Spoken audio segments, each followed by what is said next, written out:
গোরা অনুরাগী মুড়ো পরানো বিদরি নিরবধি আঁখি নিরো ঝড়ো ঝড়ো ঝড়। অর্থাৎ গৌরাঙ্গ মহাপ্রভুর অভাবে পরাণ কাঁদছে কার? এই পদ্মা লিখেছিলেন বাবা বৈষ্ণব কবি বাসুদেব ঘোষ। কি নাম বললাম? বাসুদেব ঘোষ।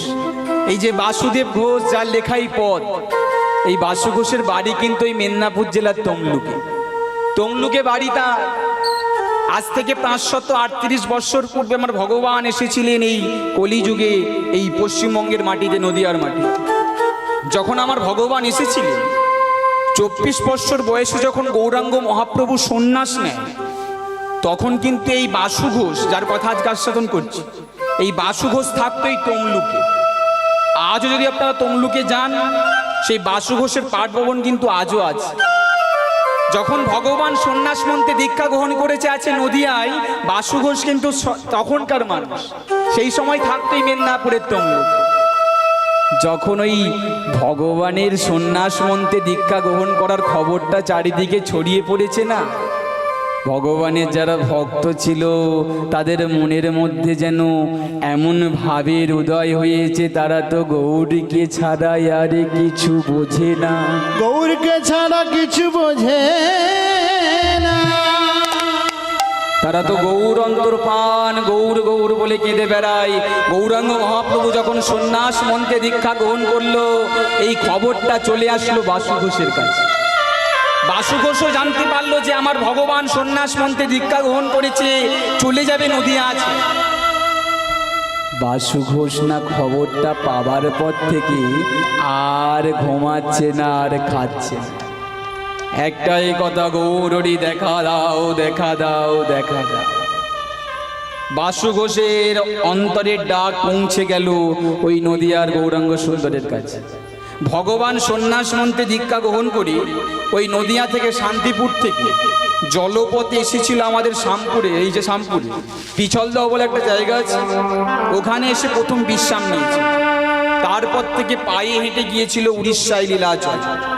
আর ভগবান যে পথ দিয়ে হেঁটে যাবে, ওই মেদিনীপুরের তমলুকের ওপর দিয়ে ভগবানকে হেঁটে যেতে হবে। অর্থাৎ বাসু ঘোষের বাড়ির কাছ দিয়েই ভগবান যাবে ওই লীলাচলে সন্ন্যাস মন্ত্রে দীক্ষা গ্রহণ করে নিয়েছে।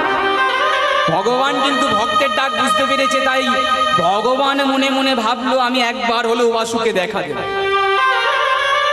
হঠাৎ একদিন সন্ধ্যেবেলা বাসু ওই চৌকাটে উঠানে বসে বসে কাঁদছে, চারিদিক অন্ধকার, বাসু কাঁদছে। হঠাৎ করে যেন আমার বাসুর কাছে কে যেন এসে বলছে, বাসু, এই বাসু, মাথাটা জাগা বাসু, আমি এসেছি। কে? ওরে আমি যে তোর প্রাণেরই ভগবান। যেই না বাসু মাথাটা চাগিয়েছে, দেখে না সেই গৌরাঙ্গ সুন্দর আজানুলম্বিত ভুজো, তার মাথায় আর নেই সেই চিকন কোকড়ানো কেশ, নবীন সন্ন্যাসী হয়েছে, মস্তক মুন্ডন করেছে। গৌরীর এই রূপ দেখে বাসু ঘোষ ওই সন্ধ্যাবেলায় গৌরীর চরণে আছাড় খেয়ে পড়েছে। গৌরী হরি, গৌর হরি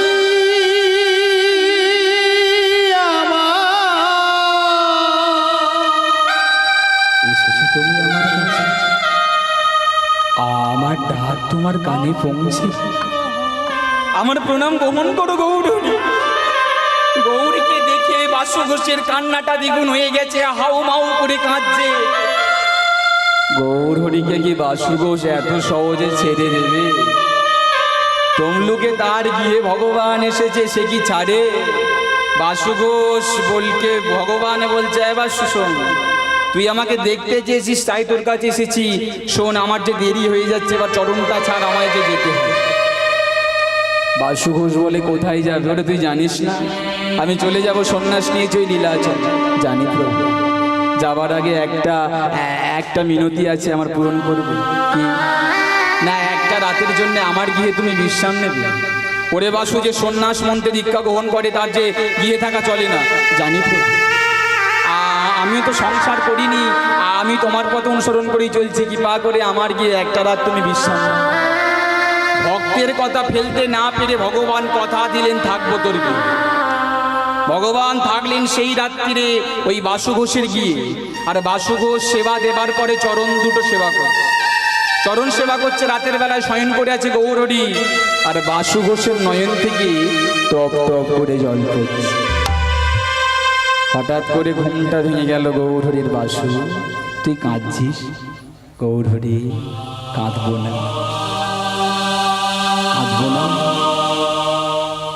তুমি চলে যাবে আমাদের ছেড়ে অভিভাবকহীন করে, আমি কাঁদবো না তো কি করবো?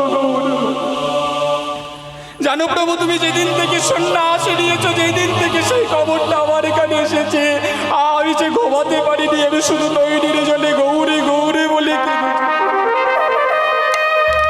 আমায় তোমার সঙ্গে করে নিয়ে চলো না প্রভু। না বাসু, এ পথ যে আমার একার পথ, এই পথ আমি তোদের কাউকে সঙ্গে নিয়ে যেতে পারবো না, তোরা সংসারে থাক। বলে অন্য কিছু চা, আমি তোকে দেব।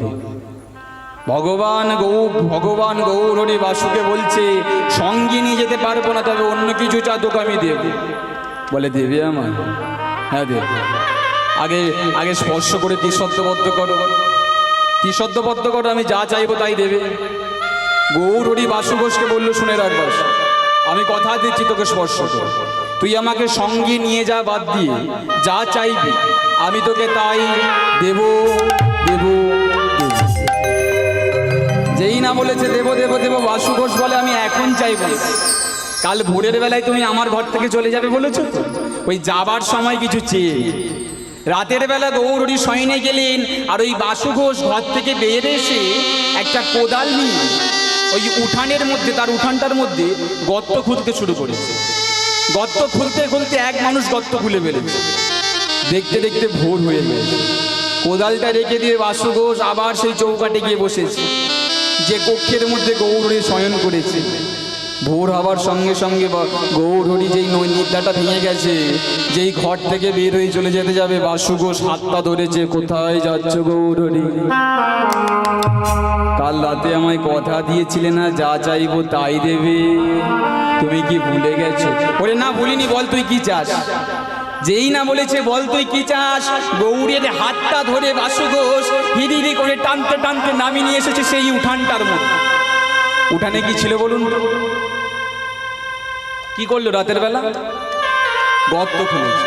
বাসু, এই উঠানে তো গর্ত ছিল না, থাকবে কেমন করে? আমি তো রাতের বেলায় খুলেছি।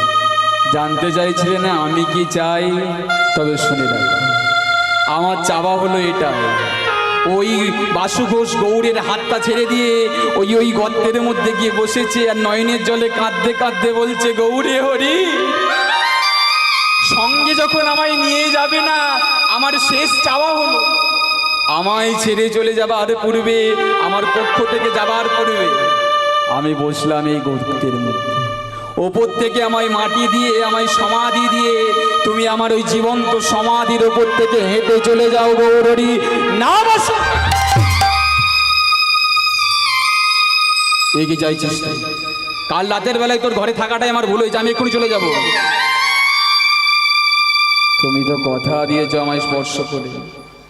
ধর্ম প্রবর্তককারী তুমি, আর ধর্ম প্রবর্তক করতে বেরিয়ে ধর্ম লঙ্ঘন করবে। কাউকে কথা দিলে সেই কথা না রাখলে ধর্ম নষ্ট হয়। ভগবান দ্বিধার মধ্যে পড়ে গেছে, কি করবে? যে ধর্ম প্রচার করবার জন্যে সংসার ছাড়লো, স্বাদের নবদ্বীপ ছেড়ে চলে যাচ্ছে, আর সেই ধর্ম এখানে নষ্ট হবে? না না না, যতই কষ্ট হোক, বাসু বসলো গর্তের মধ্যে। গৌরহরি আমার ওপর থেকে কাঁদতে কাঁদতে এক আঁচলা দু আঁচলা করে মাটি দিতে দিতে কখন যে সেই গর্তটা ভর্তি হয়ে গেছে সেদিকে আর লক্ষ্য নেই। যেই ভর্তি হয়ে গেছে, গৌরহরি যখন আর বাসুকে দেখতে পেল না, ওই বাসুর সমাধির ওপরে আছাড়ি খেয়ে পড়েছে। বাসু, ওরে বাসু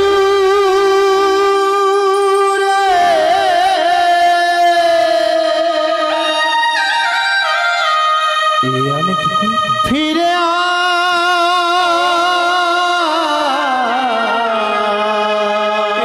আমি কাকে সমাধি দিয়ে দিলাম? ওরে বাসু